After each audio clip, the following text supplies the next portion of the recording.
time management or leadership, or just resources that you leaned into that you found were really effective tools to accelerate your business?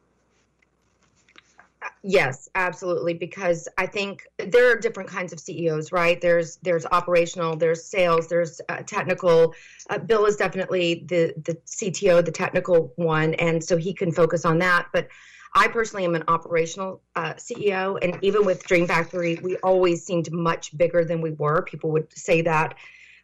Just to backtrack, we sell into Salesforce's largest, well, I also have a new company, so I guess we could get to that.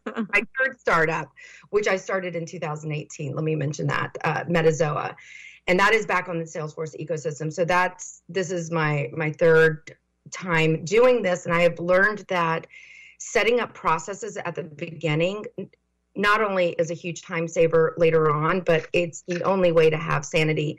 And we're all, we all have our strengths and weaknesses. So if you're a sales CEO or a technical, maybe find someone to help implement all the operational software and technologies that will help run your company in an automated process. We were doing this even 15 years ago. And I was thinking about this recently because obviously we use Salesforce for our CRM. We're talking about building another product as well, because there's no connector for Salesforce and QuickBooks that we're looking for. And so we're thinking maybe we should just build it. Right. But yeah, I look for, and there's so many options these days, but I look for, even Zapier and Zendesk, and we use Seamless AI to source leads. We use Drip for our campaigns. We use Calendly to book our meetings, LinkedIn Navigator for the SDRs, Cirrus Insight to track all of our emails, Upwork to find contractors. And I mean, we even just created a certification program. And looking there I could not believe how many there were. We went with LearnDash, which is a WordPress plugin. But there's so many options. And if you go to something like SaaStr or, any event, SaaS North, there's so many vendors that you can choose from these days. So I feel like setting those up early it's difficult. It takes a long time, but it's so worth it in the long run.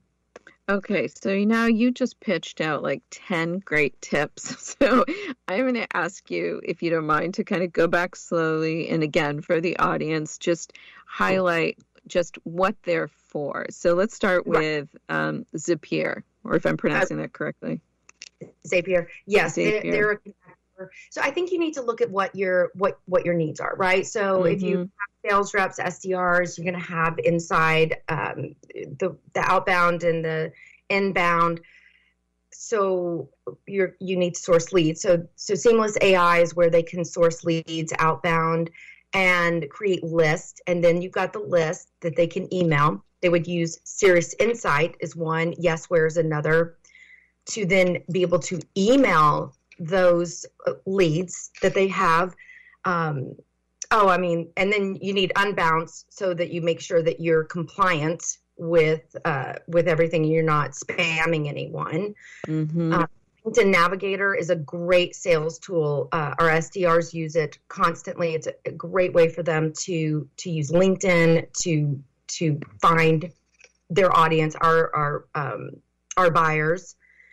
What else did I mention? Calendly. Calendly. Great. I was talking to my VP of sales today. He said, I can't believe we didn't have this before. And one thing we just discovered, because we're trying to find the lead source, you're going to constantly be having conversations where things come out of it, right? And we realized we're struggling with the lead source. What campaign got this, Schwab, MetLife, what did they click on? And then we realized, oh, wait a minute, we can customize all the Calendly links in our email campaigns so that we know what they clicked on to book that meeting and where they came from. You're kind of like, oh, duh, why didn't we do that? Yes, that's brilliant, actually. Right? And of course, and I Googled it and it came right up. Zendesk for support and knowledge base. That's another one. Just recording movies and getting as much content out there so that people can search for it and find it without coming into support. Training using LearnDash, the WordPress plugin. We also use it for our certification.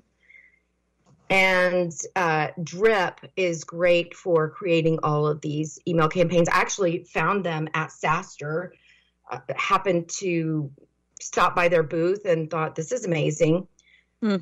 Another one is Hubspot, which we used at Dream Factory. They are a little bit bigger and more expensive.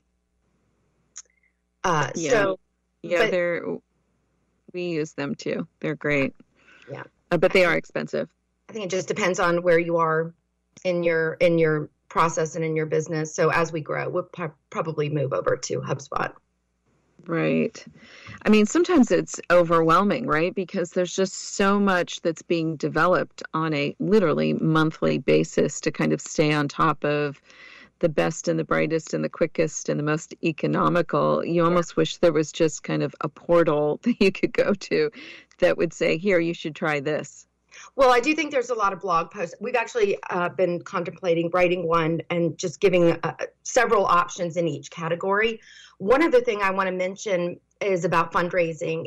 And back in 2005, 2006, there weren't a lot of options that I knew about with regards to raising money outside of, private equity and venture capitalists. And when we came back with Metazoa, there seems to be so many more options and so many more resources now. And one was revenue-based financing. We all need to raise some sort of money, right, to grow our companies. But do you have to raise VC funding right away? You actually don't. And so revenue-based financing is a great option. You can build your valuation, really understand who your customers are, build your customer base. And it's a great way to then, what do I want to say? It's kind of an in-between, right? From bootstrapping to fundraising. Yeah. Yes. Yeah. In fact, we just hosted a workshop on different funding strategies, and we had someone from a revenue-based firm on talking about that. So, there's for any founders out there, I would highly recommend to really drill down on what the cost of the dollar is, because there definitely is always a cost. Yeah. It may not be called interest in a particular case, and some it may be you're giving up equity, but there are a lot of different options now, including crowdfunding, either rewards-based or equity-based, which has its own pros and cons, but yes, for sure. Yeah, a lot of options. And again, that's another list that you've got to go through and try to figure out what works best for your company. Well, I think you definitely should write that blog post. I think, and I'd like to get a copy of it so we can post it. I think that would be a great idea. So I have a question to ask you, a final question. I can't believe we're almost out of time. So, which I like to ask periodically, which is, what is, if you could wave a magic wand and create a product or have a product be created for you, that would really save you a lot of time and would eliminate all the headaches, and currently is that one thing that just drives you bananas, what would that one product be that's currently missing that is just the bane of your existence? Okay. So one product I forgot to mention in this is Slack, is our probably number one communication tool. It was such a lifesaver. I absolutely love Slack. Oh, and Salesforce just acquired them. So that's great. But I feel like one issue that I always have, and even with a small company and a startup, is just this lack of information sharing. And people just have things in their head and I forgot to tell you that. So some sort of where we have all our meetings on Wednesday, and where there's a list of, I guess it's really kind of project management, but more than that, where there's a to-do list that people don't forget about and then prompts them. Okay, talked about all of these things in this meeting. You said you were going to write this blog post. You said we're going to talk about the dashboard, all of these things, and just kind of pings. I don't know. I think that would be very helpful.